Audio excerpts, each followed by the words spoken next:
Good evening and welcome.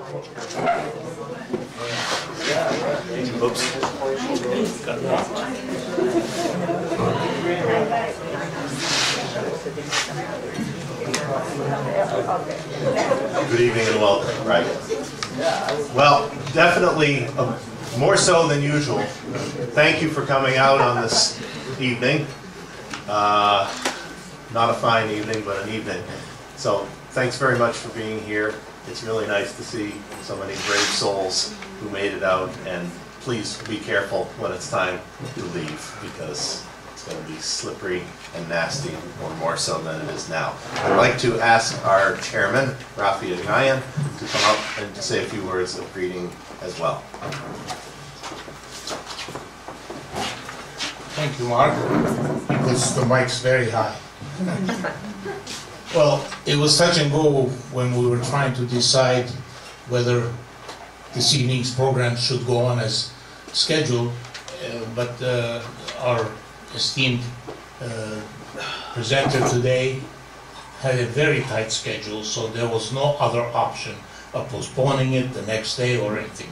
He's catching the train to New York early tomorrow morning, so we had to stay with the program. And we were happy that he made it out of Montreal and flew into Boston without any delays, and we're glad that he's here with us.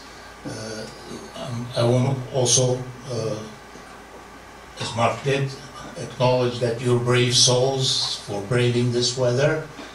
It's always touch and go in New England, but we're New Englanders, we should be used to the snow and the driving in the snow. So thank you again for all of you for coming to this very, very interesting discussion that you hopefully will be presented to you. Thank you.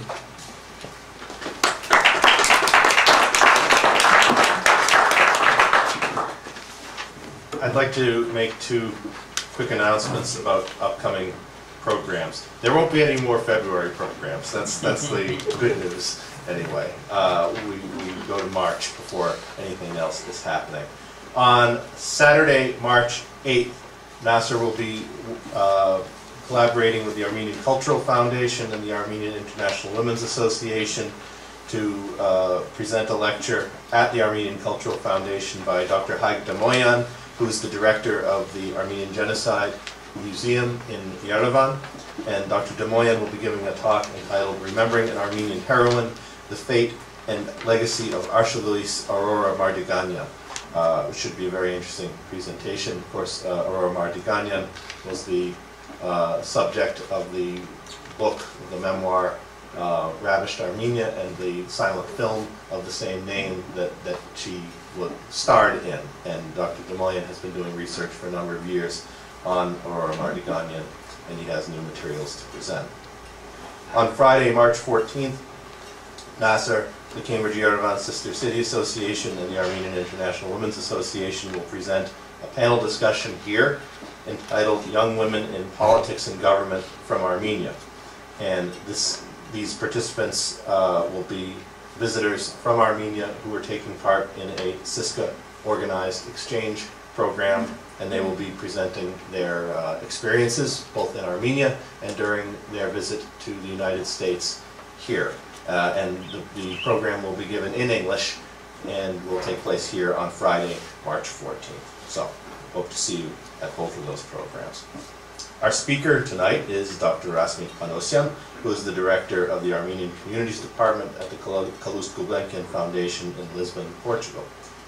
Dr. Panossian is the author of the critically acclaimed, and I might add also just very good, book, The Armenians, From Kings and Priests to Merchants and Commissars, Columbia University Press, 2006, and other academic publications on Armenian identity, politics, and diaspora. He served as the Director of Policy Programs and Planning at the Montreal-based International Center for Human Rights and Democratic Development, and has worked for the United Nations Development Program in New York as an international consultant. He holds a PhD from the London School of Economics and Political Science, where he also taught. And I would like to mention that in partnering with the Gulbenkian Foundation for tonight's event, it is not only, of course, because of our warm feelings for Dr. Panossian, who has spoken here on several earlier occasions, although, of course, we have very warm feelings for Dr. Panossian, but also because of the Gulbenkian Foundation's long and admirable track record of supporting Armenian studies and research, a track record that includes supporting many of the leading scholars and most significant publications in the field. Indeed, the Gulbenkian Foundation occupies a key role in NAASR's own early history, for it was a commitment of $70,000 from the foundation that in 1959 crowned the success of NAASR's drive to establish the first endowed chair in Armenian studies in the United States at Harvard University. More recently, in the past year and a half since NAASR launched its Leadership Circle initiative, the Gulbenkian Foundation became the NAASR Leadership Circle's first benefactor at the $10,000 level, and we are most appreciative for that support in the past and in the present, and of course we hope in the future. We shall hear Dr. Panossian tonight talk about the Foundation's ambitious and important plans for its Armenian Communities Department and the revitalization of aspects of Armenian culture and language. So please welcome, he's come a long way, Dr. Razmik Panossian.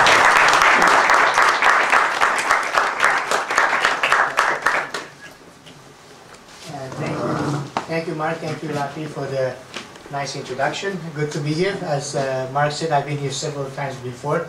It's always a bit of an adventure for me to get to Boston. I think one of the previous time I was flying from Gambia to here. That's right. And I ended up meeting the only Armenian in all of Gambia at the airport. This time I came from Montreal, so the snow followed me, I suppose. But anyway, it's a pleasure to be here. Thank you very much for coming on such a difficult evening in terms of weather, and also for me it's becoming a bit difficult as I get used to the warm weather of Lisbon. So what I wanted to do today is present the 5-year plan of the Calouste Gulbenkian Foundation. And as my boss Martin Esayan once joked, he's like, why do people want to come and listen to a 5-year plan? And it sounds such a boring thing. So we come up with a good title. But besides that, I think it is a rare opportunity, and we usually don't see that Armenian organizations, the foundation is not an Armenian organization, obviously, the department funds Armenian education and whatnot, but it's rare to have an opportunity to actually develop a plan and to develop a 5-year plan and say these are our priorities. It's also something that we don't see very frequently, where our organizations present their plan to the public and get feedback on that. So we're trying to break that mold a little bit and to say that, yes, we thought about these issues, this is our plan, and we'd like to hear from you.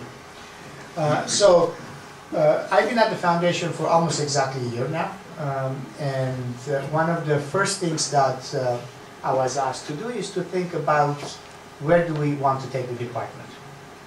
And so instead of sitting in Lisbon and thinking this issue through, even though I knew the Armenian diaspora relatively well, I thought I should get out, meet the communities, meet the community leaders, and ask them what do they expect of the foundation and what are the important needs that they think are out there. And so I went to 8 countries, France, United Kingdom, Turkey, Armenia, Israel, Palestine, well, that's one. Came to the United States and Canada. And I talked to a number of community leaders. I talked to both Catholic teachers, intellectuals, and whatnot. And out of that conversation, global conversation, emerged certain important things that I thought that we should be focusing on. So eventually we, over the summer, it was written. In September, the board approved it. And then from September to December, we translated it. And we decided to translate it into 3 languages, so the plan is available in this little book format. Unfortunately, I don't have too many copies. In English, Armenian, French, and Portuguese. And we consciously decided to do that and spend a bit of money because it's important to say that we can, we work in these 4 languages. Now, the first slide obviously starts with our mission and our priority areas. Our mission is fairly large. It's to create a viable future for the Armenian people in which its culture and language are preserved and valued. It's broad, nevertheless it also gives us a bit of focus in terms of where we want to put our emphasis.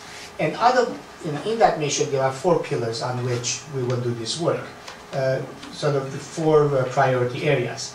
The first one, by far the largest, is to promote the preservation of the Armenian language and culture and the development of the diaspora by linking its different parts and by investing in education. So the foundation is known for its work and its support of educational causes, grants and scholarships, and for its cultural work. And this to some degree, and I will explain it further, what this entails.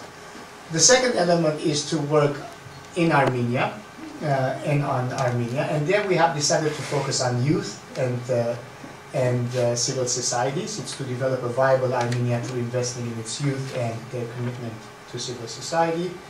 The third point is something that is relatively new for us, for the department.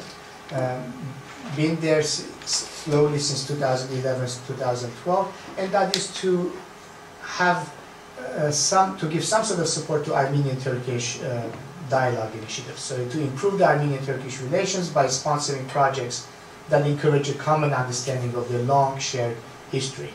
And I'll tell you right up front that I often get the most critical questions about this point. So I'm expecting critical questions about that point. And the fourth point is to preserve and make available the Armenian literary heritage. These are the 4 pillars, as I said, of what we're trying to do.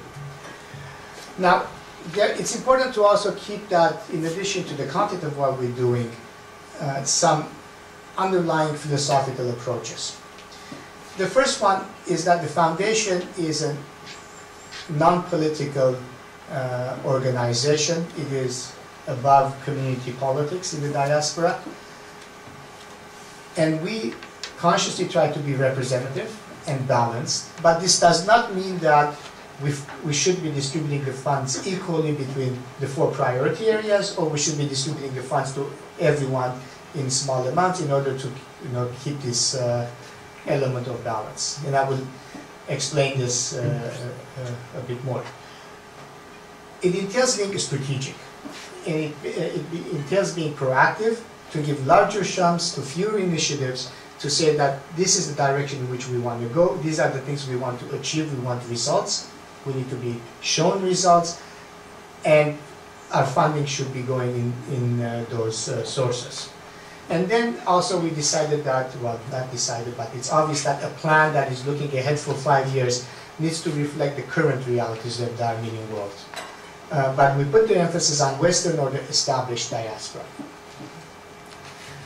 Now, let me develop a little bit each of the 4 priority areas. The first one, as I said, is the preservation of the Armenian language and culture. Out of a lot of my discussions emerged the idea that, and the reality that Western Armenian as a living language is going to disappear unless this generation can do something about it. And so the backbone of the plan is the preservation and the advancement of Western Armenian.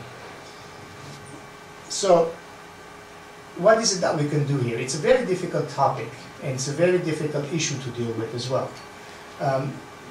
But there are certain things that we can do. And as I said, this wasn't something that I went to the foundation with, this idea of preserving the language, but it emerged out of these discussions I had, and my visits to places like Beirut and Los Angeles, and various other communities. So the first element there is to give assistance to Armenian schools, especially in the Middle East. At this point, we give little amounts of money to many schools.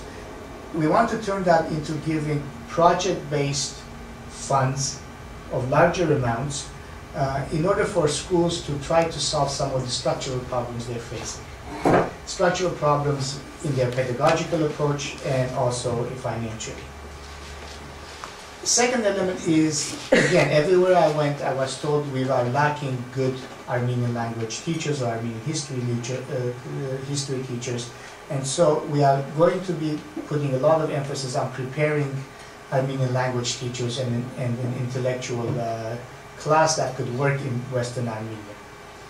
We will assist university-based or research-based language teaching. And then the final point is that we also realize that there is such a huge schism between the young generation and their use of modern technologies and what they think of Armenian as a language and culture. Armenian is a language to speak to their grandparents, whereas their language of technology and daily life is English, French, or whatever it might be. And we have to think of ways of trying to bridge this schism. We're trying to increase the presence of the Armenian language in the digital age. And there are ways that we can do that with new technologies, with applications, simple things like spell check that is easy to use on a telephone or computers. So that's one element. And we will spend roughly $1 million on that element. The other side of this is the university scholarships. And again, this is something we're known for. Everywhere I go, I'm often told that, back in 19 whatever, it was a Gulbenkian scholarship that allowed me to continue my education. And here, again, we are moving away from giving small amounts of money to many, many students around the world, but mostly in Europe, to 5 major categories of scholarships that we have created. And this year, in 2014, our scholarship money is going to be administered through these 5 major and 2 minor categories. That's why you see 7 there on the screen. I should also say what the pictures are. This is the picture is the Gulbenkian School in Anjar in Lebanon, by the way. So the university scholarship, the first one is we're creating a category of the Calouste Gulbenkian Global Excellence Scholarships for Armenian students. And these are scholarships for really crème de la crème, the brightest Armenian students studying no matter what, no matter where, as long as it's internationally recognized university. It's merit-based, as all the scholarships are merit-based. The subject doesn't really matter, as long as it's not Armenian studies. And we are putting the emphasis on the social sciences and more contemporary issues and whatnot. The reason it's not Armenian Studies is because that's a second category of scholarships. The Armenian Studies scholarships fully funded for students doing a master's or a PhD or an undergraduate degree, where there is an undergraduate degree in Armenian Studies. In category 1, we can give 4 scholarships like that per year, because it could be up to $50,000 if it goes to a student in the United States. And the tuition fees are, we know how much they are here. The second category, we will try to give, 5, 6, or 7, depending, if it's master's or PhD students. So we're not talking about a large number of scholarships, but we're talking really, everything paid for type of scholarship. The third category is the Western Armenian Teacher Education Scholarships. This would go to people who know Armenian but want to become teachers, or teachers who want to learn Armenian. So we are going to, that's way, encourage them to go to, to get a degree in teacher education in order to become teachers or develop their language skills. The fourth category of scholarship is for our students in Armenia, and that is short-term conference and travel grants, so that they can go to conferences abroad, outside of Armenia. And again, the problem we're trying to address here is try to bring Armenian scholars into the Western world, into the Western approaches of academic research.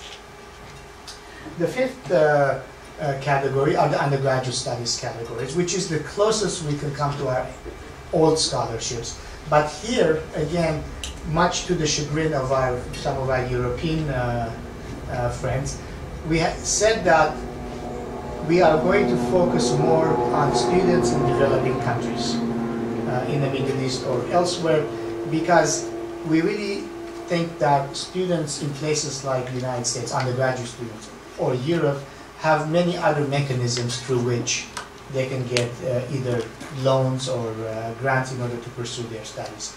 And so we are focusing more on developing countries, Armenian students in developing countries. So I've been speaking for the last 4 hours in various meetings, so my voice is starting to go. The sixth category, again, it's not really anything major, but sometimes we find by mistake, I suppose, that some Armenian students have ended up in Portugal at some Portuguese university, and we think that we ought to support them. Very few Armenians come to Portugal for one reason or another, but nevertheless, it's something that we put in there. When I'm asked how many Armenians are in Portugal, I say 25. They say 25,000. I say, no, really, 25. By moving to Portugal, I increased the population by 10%. So it doesn't have an Armenian community. And then the seventh category are emergency scholarships. This doesn't mean students who run out of beer money, but students who find themselves in conflict, for example, situations. And this year, we gave hundreds of thousands of dollars in this category to Armenian students in or from Syria, but mostly from Syria. And if you're interested in the question and answer period, I can explain a little bit more what we did about Syrian students. So that's the scholarship. Again, the rough math of this is that it will be approximately $1 million a year that we will give out in scholarships. So the second priority area is to develop a viable Armenia, as I said, by investing in its youth and commitment to civil society. Here it's a three-pronged approach. The first one is really civil society, NGOs. We were active, for example, in supporting civil society groups that were working on the environmental issue in Armenia. So that's one element. And by far, that will be the largest chunk of our work, of our support. The second is in the academic field to increase, as I said in my previous slide, with the exchange programs and study tours for young academics from Armenia. And the third point there is to work with the diaspora ministry. She has some initiatives on Western Armenia which we can explore to see what we can do. We had the idea of having a summer school on methods to bring Western methodology to Armenia. And we also say that, I guess it's not very clear, in this category we also include initiatives from Qarabağ, from Artsakh. Roughly $500,000 to $700,000 will be spent in Armenia. And the picture there is the actual border between Turkey and Armenia and the old Silk Road Bridge in Ani, over the Akhuryan River. I have taken it from the Turkish side, looking at Armenia. Now the third priority area, which is the one that is, as I said, a bit more controversial, is to improve Armenian-Turkish relations. And here we're always asked, why are you doing this? We have to recognize that Turkey is going through some profound changes, and it is very important for us to be engaged in this. It is opening up to minorities. Taboo subjects, including the Armenian genocide, are being discussed relatively openly in Turkey, and I think it is important for foundations that are looking ahead, looking forward, to engage in this, because it's going to be a very important element in the Armenian world for the next 10 years. And here we will continue supporting Armenian community structures like the schools and printing houses and things like that. We will support civil society dialogue initiatives. We've been working with Anadolu Kultur, for instance. We have in the past worked with the Razmik Foundation. In a bit of an unorthodox move, we actually are supporting the production of some films in Turkey on Armenian issues. We will give some support to Ottoman studies, the more academic side of things, and importantly, and throughout our plan, this will be important, the translation element, and in this case from Turkish Kurdish into Armenian and vice versa. The photo itself is the April 24th commemoration in Istanbul, in Taksim Square. It's last April, in April 2013. And finally, the fourth priority area is preservation and making available Armenian literary heritage. Again, we have a long history of this, of publishing books. And here we're moving away on a couple of points. Trying to moving away from paper to electronic publications, digitization, e-books, because I think this is what is going to speak to the younger generation. We all love books, we all love like printed paper. Mr. Esayan said that you say all this, but you want to print a book, you know, the 5-year planning print. I said, well, yeah, I like to hold it in my hand and show it to people. So, you know, it's sometimes for my generation, it's a difficult move, but I think we have to bite the bullet and move in the direction of electronic publications. And the second thing that we're trying to do, again, a bit of a break from the past, is that instead of publishing yet another book on the classical, you know, Armenian authors, to focus on contemporary issues and subjects and encourage new culture being produced by the young. New literature, new subjects in the social sciences and whatnot. Western Armenian translations will remain an important part into Armenian, and in this case sometimes we will translate things into Eastern Armenian if they're important in Armenia. And finally, we have the idea of creating an international prize for authors to write in Western Armenia. I know there are some other prizes like this, but we need to coordinate that better. And a prize that is not just $2,000 or whatever, like a substantial amount that encourages people to write in the language. Now, some other initiatives that are not part of the 4 pillars directly, but are important for us, and we're focusing on them over the next few years. For one reason or another, the department has drifted away to some degree from the foundation. And, you know, physically it's there, of course. But I was, you know, the first week I was there, one of my Portuguese colleagues came and said to me, we know Calouste Gulbenkian was Armenian, but what does it mean to be Armenian? We have no clue. And I thought, you know, really, there hasn't been any Armenian events here? And they said, no.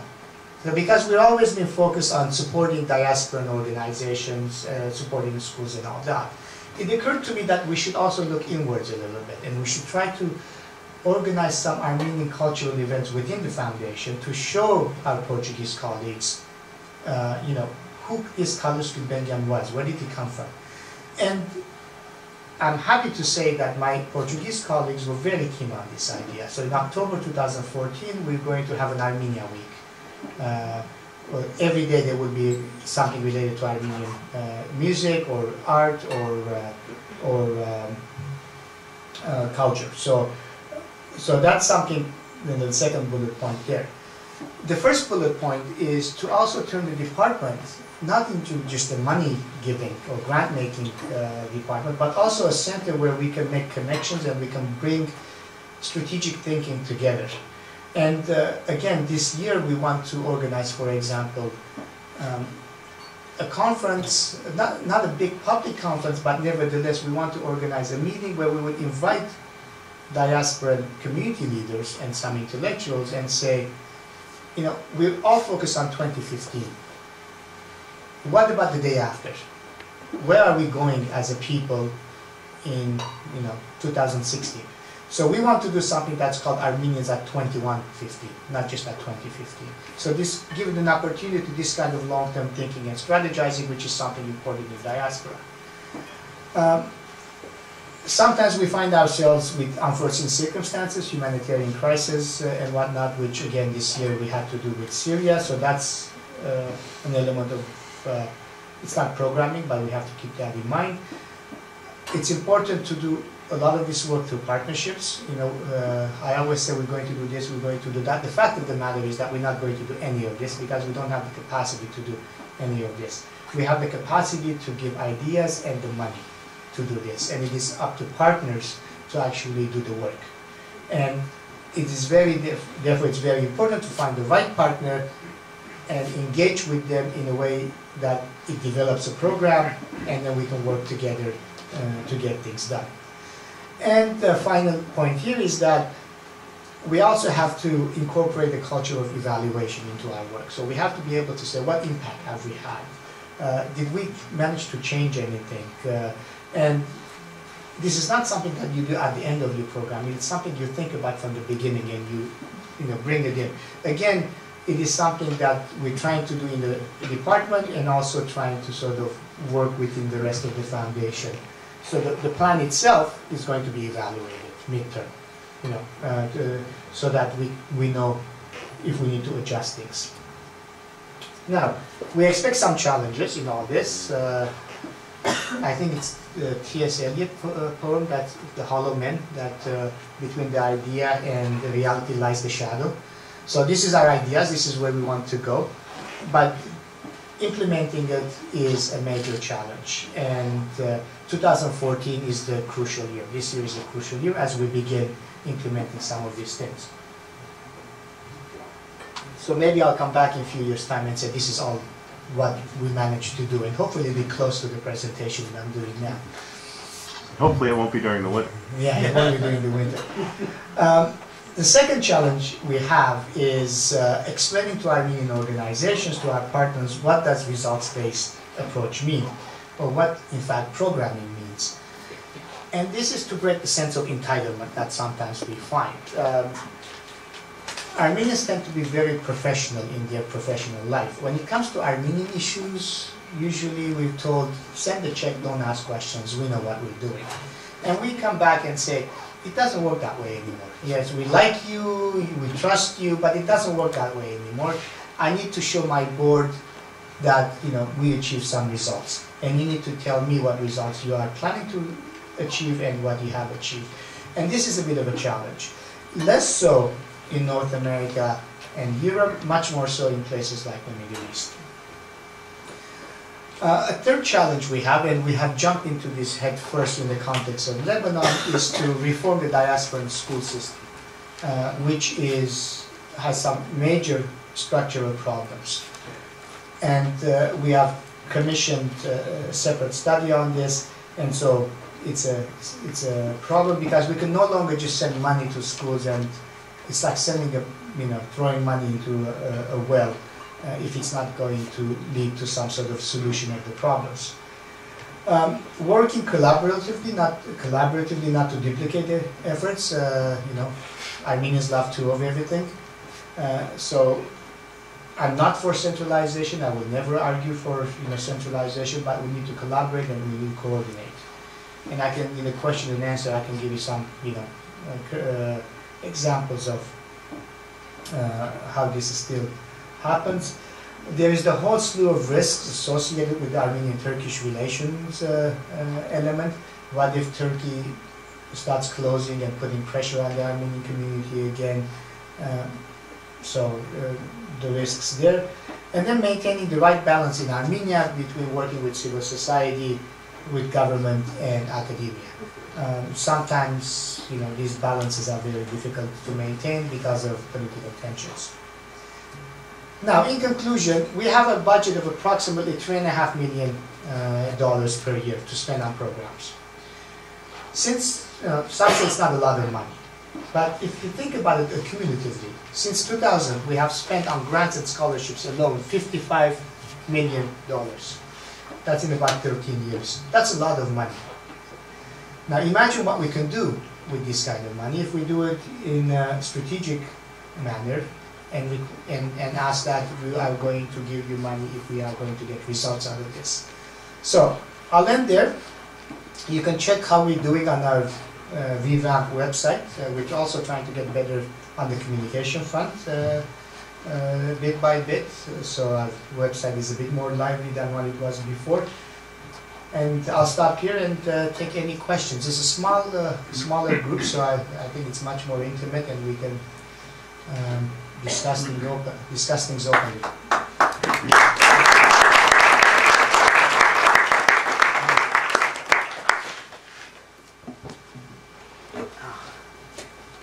Yes. Yeah. Thank you for your presentation. If I could ask people to stand and speak out loudly. Thank you. I wanted to ask you more specifically, moving forward in the 21st century, the when you say Armenian culture, there's so many things. Mhm. Are there any part of the Armenian culture you think it should Gulbenkian or any other organizations that should abandon or set aside for, if anything, to become part of the global? Everybody now is thinking to merge together. The social networking has so much to do with it. Are there any aspects of the culture, especially in the indigenous, sorry, I'm registering, so sorry. Okay. Is there any part of our culture that needs to be set aside or changed or improved, and is Caloustian thinking in that, or it's only funding for specific things that sees already is there and Right. should remain? It's a good but very difficult question. It would be very presumptuous for me to say these are the things should be abandoned in the culture. I mean, and it's not up to me or anyone to say, this or that. But we indirectly say that when we make funding decisions, right? So there are certain, and over a period of time, things get abandoned in a culture that should be abandoned, I suppose. Now, for us, the elements that we will support. I already mentioned some of the things regarding youth and electronic publications and e-books and things like that. But our actual approach to culture is not something that is a group of things that can be passed from one generation to another. The classics that you have to learn and you have to recite in order to be a good Armenian. Each generation produces its own culture. Each generation has its different ways of expressing. And I think a foundation like us should balance the classics and the publication of the classics to what is the new generation interested in and what are they wanting to do in terms of culture, be it music, be it the arts or whatnot. Now, we don't really have much of a track record in the arts, but for example, some of the things I've been discussing with the schools is that should Armenian be taught just through the formal classroom, or should there be after-school little groups of Armenian clubs of students getting together and producing something in Armenian and not just reciting the classics? So things like that is what we are trying to encourage. It's not, and it's very different. Armenian diaspora is so different from country to country that something that is Armenian culture here is not going to be Armenian culture in Beirut, for example, and vice versa. And so that is our approach, is to remain open-minded, not to say these are the A, B, C, and D of what we would like to encourage. We have our priorities academically, the contemporary issues and whatnot. We are open-minded about other things. There are certain things that are offensive sometimes, that of course we don't touch, things like verge on racism and whatnot, those are things that eventually people hopefully move out of from. Can you give us an idea of your organizational structure, the Armenian program that you're connected with in your board of directors? Mm-hmm. Does it fall under the main Gulbenkian board, or do you have your own Armenian committee, and also how the selection process will work? And then I was wondering, the $3.5 million that's allocated, how does that compare to the total allocation of the Gulbenkian Foundation? Sure. Yes, the foundation is a private foundation. It has a board of directors comprised of 6 people. It's an executive board, plus it has 3 other board members that are non-executive. And it's an active board that manages the foundations from day to day. So that's the upper body. The foundation has 22 directorates, which include things like administration, human resources, things like that. But in terms of program, it has the grant-making departments and the non-grant making departments. The non-grant making departments are the museum, which is the music department and the museum, which are by far the biggest departments, because there are 2 museums and there is the full orchestra and whatnot.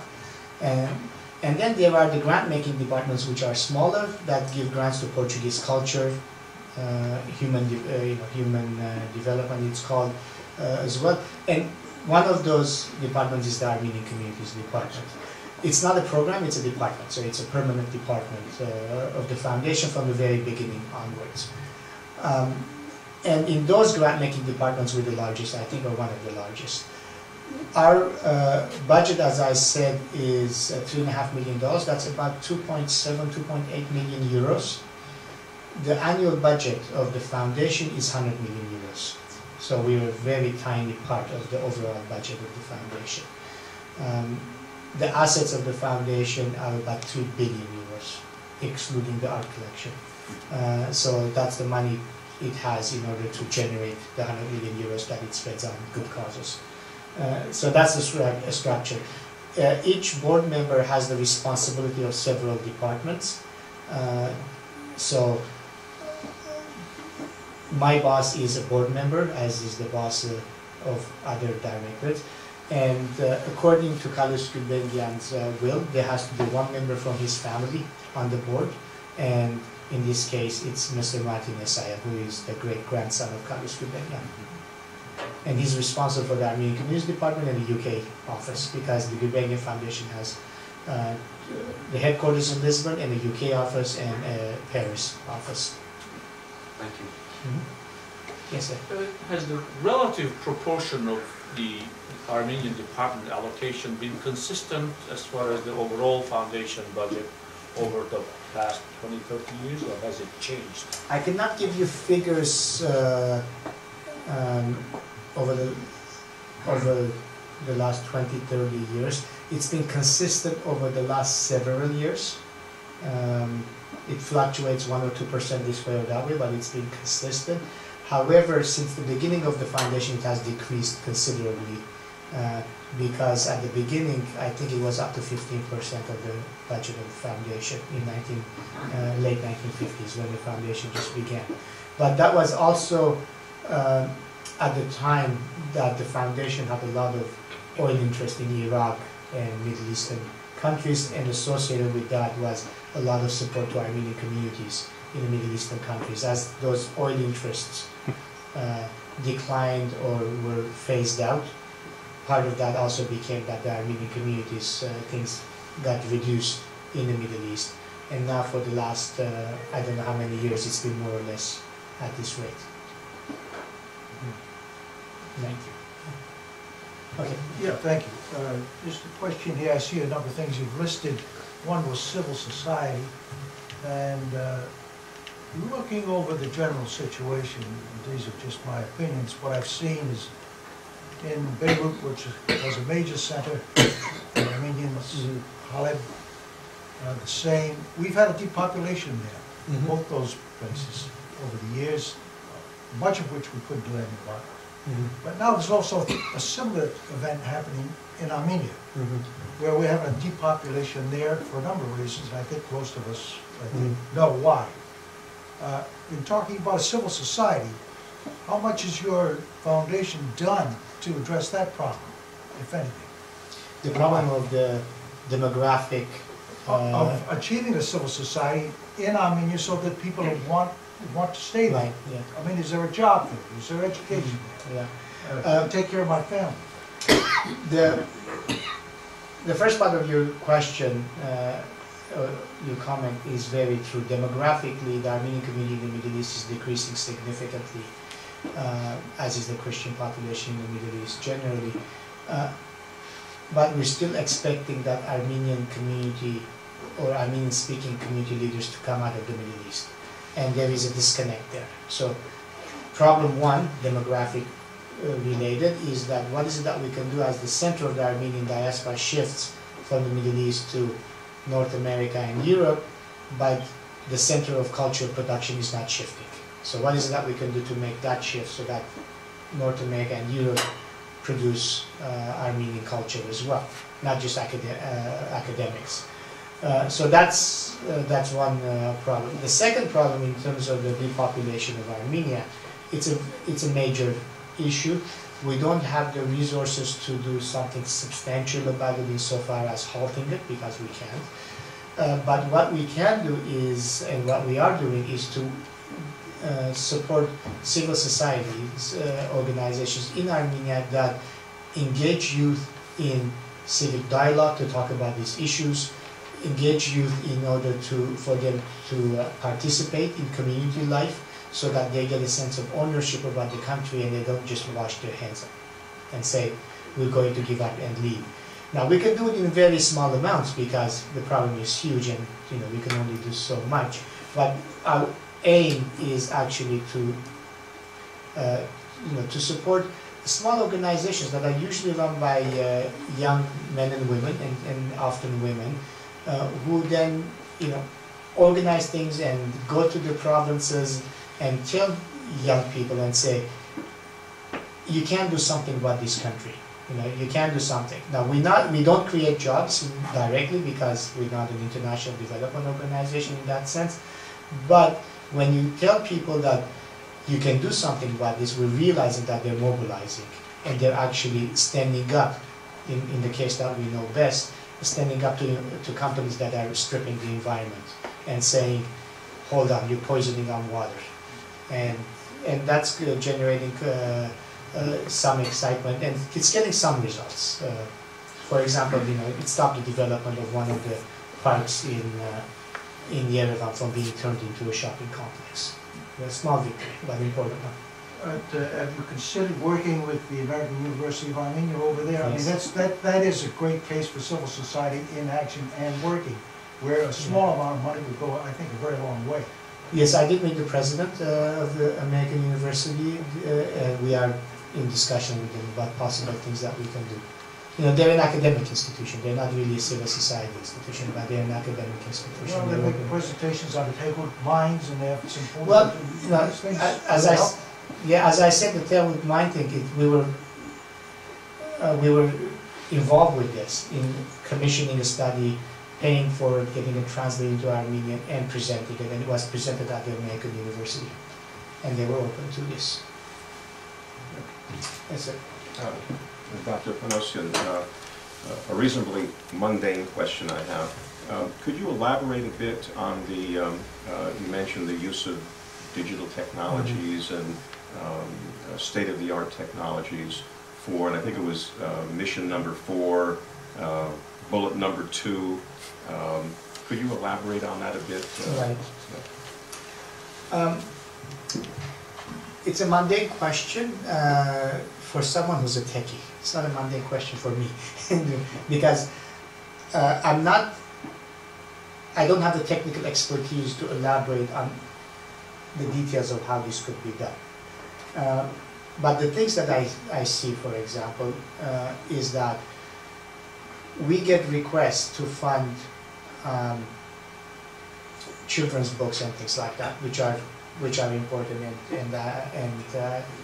and all that. But my question is that if children are not reading books as much, but they're actually playing with computers and they're playing with their phones and things like that, or teenagers, should we be focusing on publishing books, or should we be focusing on developing an application where on their iPhone or their smartphone they can get something Armenian, related to Armenian language?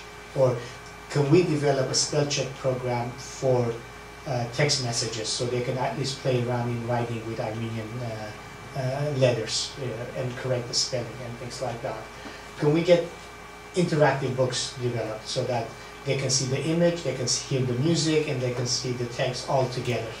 So it's this kind of thing that I'm trying to say. It's very normal technology that we see in our daily lives that exists in English here or in French or whatever. Can we create the equivalent in Armenian so that we have it bilingual or we have it in Armenian as well? So it's that type of thing that I'm trying to encourage. In the field of pedagogy, to what degree are we using smart boards effectively? You know, in classroom, when the kid goes to a non-Armenian schools and sees smart boards everywhere, that's normal. And I have seen Armenian schools that there is no computers. Like, how can you have a school in the 21st century with no computer? You know, so I think, you know, this kind of thing that is that we should be breaking and encouraging. And I'm not the person who can develop this app because I don't have the technical know-how, but there are people out there who can do it, and we are reaching out to them to say, you know, and putting people together that usually don't come together. You know, one of these other events that I want to do is put together the IT people with the language people with the literature people, and say, okay, you never talk to each other, but what is it that we can do together that is going to result in some sort of interesting game? So, yeah. Mm-hmm. That kind of leads into a question that I wanted to ask. It's an amazing and wonderful thing that you've described and that you've started out on doing. And I'm just wondering, I'm pretty sure you don't have a huge staff. So I'm wondering whether part of this might involve both increasing people in Lisbon, but also, you just mentioned bringing people in to have a sort of a meetup, where you bring people together. You could do that periodically, but I actually I don't see you doing that all by yourself. But is there any talk about increasing that, or perhaps making a think tank in Lisbon where you could? Well, I wouldn't go as far as making, you know, a think tank. I don't think we have the means to do that.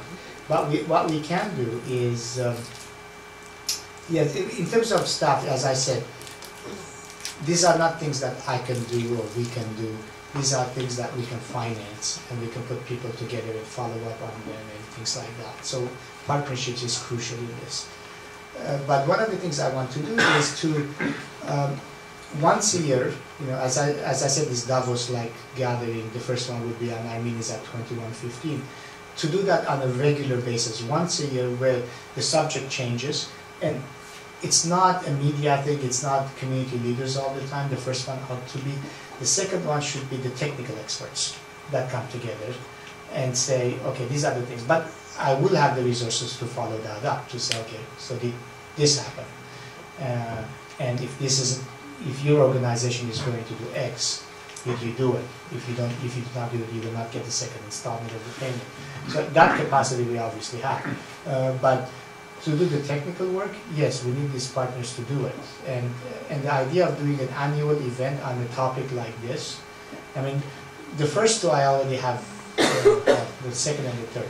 One is on the pedagogical reform of Armenian schools, the other one is IT and language.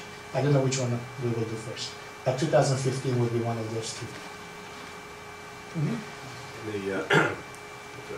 Given your background in economics, I don't see any of these bullets that pertain to economic development in Armenia. I'm sure that you've considered that. But given that we see good examples of technology development, innovation in Armenia, recently drones, for example, and now I read about iPad that they produced. And in the high-tech area, Armenia seems to have some talent. Have you considered the economic development from Armenia as one of the bullet points to help to support the sustaining of Armenia, creating jobs, creating a stronger Armenia economically so that people don't leave, and all those good things? No, you're absolutely right, but just a small footnote. My degree is from the London School of Economics, but I'm not an economist. So, but just, you're absolutely right. The short answer is no, and that is because it's not really our mandate. Our mandate is education and culture, and it's not economic development. So we don't do it. To do that, if our budget was maybe 20 times more, we might have a slight impact, but with this kind of budget, it will not have an impact. So even if we put our entire budget on economic development, it will not really do much. in I'm Armenia. thinking of things, things that lead to economic Yeah. development, like the Tummo Center. You're familiar Ah, with the Tummo Center That's is another education. thing. Yeah, no, I mean that's Yeah, another it's- thing. Yeah, that the Tummo Center is another thing. The Tummo Center is heaven, as far as I'm concerned, in terms of what I would like to do. It's a technology school in Armenia that is an after-school program. It's not really like a part of the curriculum.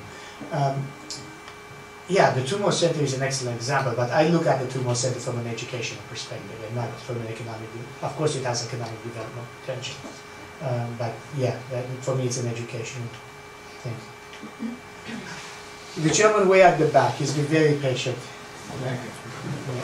So you talked about scholarship programs, and as I'm a student here, I have the following question concerning me. I'm from Armenia and I studied Harvard University master's program, and I graduate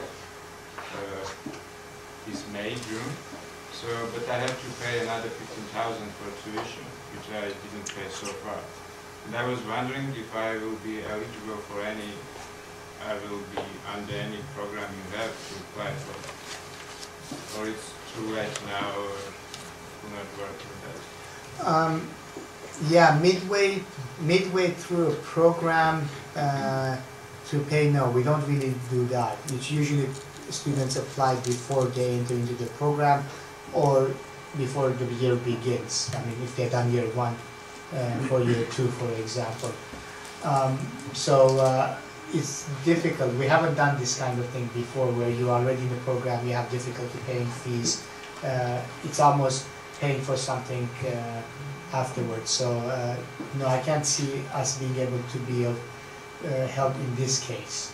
But for example, if you do decide to do a PhD and at Harvard or wherever else, then you certainly can apply to obtain a degree to one of the categories, depending on where you fit. Thank you. Okay. Yes, ma'am. Yes, my question concerns is related to what the gentleman just asked. I want to find out if you could elaborate, please, on the actual mechanisms by which decisions are made of how to allocate. I'm a Gulbenkian kid too. We did it the old-fashioned way, and I want to know, aside from the scholarships, in all these other very commendable projects, who is going to make the decision? How is it going? What is the process by which these things are going to come about? It's a tough question with an evolving answer, and this is what I mean. Ultimately, the final decision of these things belongs to myself and Mr. Esayan. So we sign off on the checks. He as a board member, myself as a director. So if we take the wrong decision, it's our responsibility, so to speak. The complicated answer is that I'm trying to move away from, and that will remain so. That's, the directors and the board member are responsible for these things. I'm trying to move in a direction where it's not like that, insofar as we have programming staff who is responsible, for example, for scholarship. I have one person who's responsible for scholarships. She should be able to sift through the applications, and it's her responsibility to say, this is the A list, this is the B list, and this is the C list. And then present it to me so that I don't have to look through every application, but the final decision to say, yes, remains with us. Now, the second element of the complication is that there are certain things that I simply don't have the qualification to assess. Things that relate to the social sciences and Armenian studies, I could. But if we get in the first thing, if we get a scholarship about an application about, I don't know, let's say something that is very interesting in the hard sciences, in physics or whatever, I have zero capacity to judge that. So one of the things that I'm trying to develop is to have advisory committees, selection committees that will advise us on some of these categories when we need them. And so the decision, then it's an informed decision. It's not a whimsical decision, I like this person or I don't like. It's like there is a body, there is a panel, and we have done that for Armenian studies to some degree, and we're trying to expand that. It's going to take a year to put this in place because it's a difficult, you have to identify the people. The same thing with translations. We need a committee that is going to select the important books and things like that. In an ideal world, in a year or two down the road, I would like to have a whole system set up where important scholarship decisions are made by the appropriate advisory body. When it comes to the director for the final sort of approval, and then before a check is sent out, the trustee has to sign off on it as well. So that's the procedure. And a lot of these at this point are sort of internal decisions that come on my desk. Okay? Yes. In relation to the Armenian Studies program, once someone gets a master's or a PhD in some aspects of Armenian Studies, they need to find a place to work and that will support their subsequent research. So, have you considered, that aspect of the problem? And a completely separate question, in Gyumri there is a Gyumri IT Center, which is supported in part by FAR, and their job is to offer postgraduate computer science education to people that are already in that field and the whole of supporting a technical infrastructure in Gyumri. And it occurred to me maybe some of these ideas about Armenian spell checkers and e-books and so forth, they might be a good source for developing that technology in Armenia while at the same time providing jobs. That's a very good point. The second point is a very good point. Please give me your detail if you get a chance. I think that's Yeah, so but the first point was on postgraduate. right, yeah. The postgraduate, we're supporting them getting degrees, and we can support some postdoc research as well. We could informally do a bit of connections and things like that, but no, we're not an employment placement agency, so we it's a valid question. People, not at a similar vein, I was asked, if you produce all these Armenian language teachers and they cannot find jobs, what's the point? So we need to think a little bit about that aspect of it. But in terms of getting a degree and getting a job, once you get a degree, our job is to make sure you get a degree. After that, we can do a little bit, but we can't do much after that. There was a question behind you again. You met Calouste Gulbenkian, I'm Syrian Armenian, I guess. You mentioned that under the emergency scholarship, you provided assistance to Syrian Armenians. I know that you collaborated with the AGBU to provide assistance to Syrian Armenian students, university students in Armenia. But in terms of the assistance that was provided to Syrian Armenian students, schools, organizations within Syria over the course of the past 37 months, could you give us a concrete amount as to how much assistance has been given to Syria itself, or Syrian Armenians in Syria, and also in Lebanon? And my second question is, I know that the scholarship program that you had in Armenia for the Syrian Armenian students funded almost all the Syrian Armenian students, all 400 some students. And I realized that I guess there was no situation analysis conducted by either the Ministry of Diaspora or any other organization. And so a lot of assistance was given to individuals who actually did not need the money. And I was wondering, moving forward, because there are a lot of Syrian Armenian students in Armenia that need the money, is there a way or a mechanism that you're planning to create in order to analyze who and determine who actually needs the money and who doesn't, in order to give the money to the right place? Thank you. Right. From 2013 budget, we have either paid or have allocated 682,000 euros, which is about $800,000 to Syrian emergency aid. Out of that, approximately $200,000 is strict humanitarian aid, that it went through, buying food and whatever, medicine and things like that. And that money was sent in 2013 and is going to continue to be sent until July of 2014. Approximately $120,000, I think it was given to this program that you mentioned, where we partnered with the Diaspora Ministry and AGBU, one-third, one-third, one-third. In addition to that, we have created a scholarship program for Syrian Armenian students studying anywhere in the world, basically, who are Syrian and have find themselves, be it in Jordan or France, doesn't matter. They can apply to get a scholarship for this program. And we're doing this with the Global Initiative for Syrian Students, a Portuguese, an international organization that is headed by the former Portuguese president. And about $250,000 is being put into that for this year and next year.